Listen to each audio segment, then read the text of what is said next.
रहमानिर्रहीम। Dear students, जैसे कि मैंने आपको बताया था, ग्लाइकोलिसिस साइटोसोल या साइटोप्लाज्म के अंदर हो सकता है। ग्लाइकोलिसिस से आगे जो एक और पाथवे है, मेटाबॉलिक पाथवे, वो क्रिब साइकिल कहलाता है। Crib cycle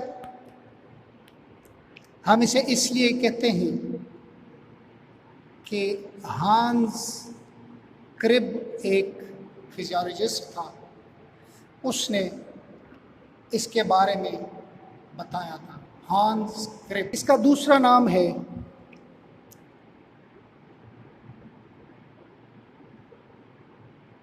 citric acid cycle. Citric acid cycle इसलिए कहते हैं कि इसमें एक प्रोडक्ट जो पूरे पाथवे में स्टार्ट करता है, तो वो स्टार्टिंग सब्सटेंस जो है वो सिट्रेट है। तो सिट्रिक एसिड को भी कहते हैं। इसका एक तीसरा नाम भी है try carboxylic acid cycle, TCA। शायद एक दो नाम इसके और भी हैं, लेकिन इन सारे नामों का मतलब बस क्रिब साइकिल ही है। क्रिब साइकिल में इंटर होने के लिए पायरुवेट चाहिए। पायरुवेट इनफैक्ट हमें ग्लाइकोलिसिस से मिलता है। ये सब आपको मैं क्लियर करवा चुका हूँ कि या तो पायरुवेट बनेगा या लैक्टेट बनेगा। जब पायरुवेट बन जाए तो वो स्टोर होता है। जब वो स्टोर होता है तो वो मज़ीद प्रोसेस होने के लिए क्रिब साइकिल में एंटर हो जाता है। क्रिब साइकिल में एंटर होने के लिए पायरुवेट को माइटोकॉन्ड्रिया के अंदर जाना पड़ेगा। माइटोकॉन्ड्रिया के अंदर जाने के लिए एक ख़ास मैकेनिज़्म से, एक ख़ास सिस्टम से उसको पास होना पड़ेगा। इसको हम कहते हैं ट्रांजिशन। जो ट्रांजिशन का मैकेनिज़्म है वो मैं आपको एक्सप्लेन करवा दूंगा। पायरुवेट जो कि 3 कार्बन कंपाउंड है, उसके ऊपर साइटोसोल के अंदर ही कुछ एंजाइम्स होते हैं।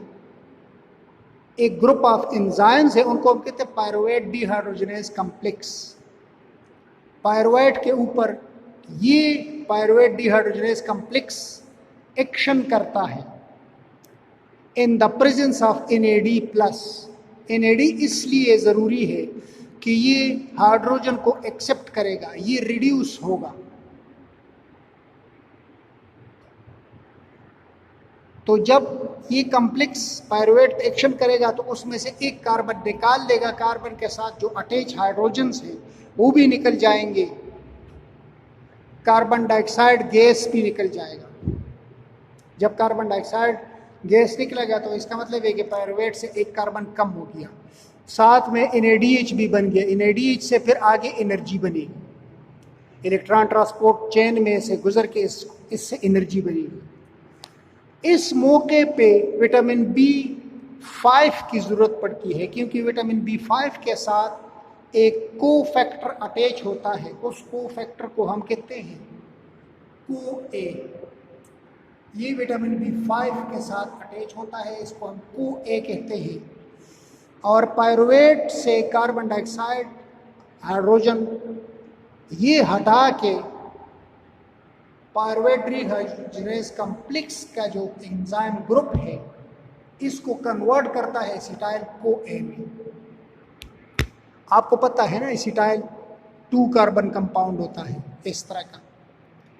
तो एसिटाइल CoA, तो एसिटाइल बन जाता है, लेकिन साथ में CoA यहां से आता है। और एसिटाइल जो है एक 2 कार्बन कंपाउंड है। एसिटाइल एक 2 कार्बन कंपाउंड है।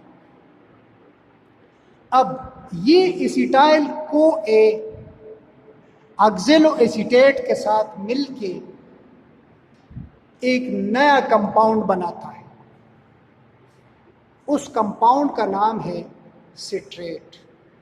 अब सिट्रेट क्या करता है आगे, ये मैं आपको डिटेल में अगले वीडियो में बताता हूँ।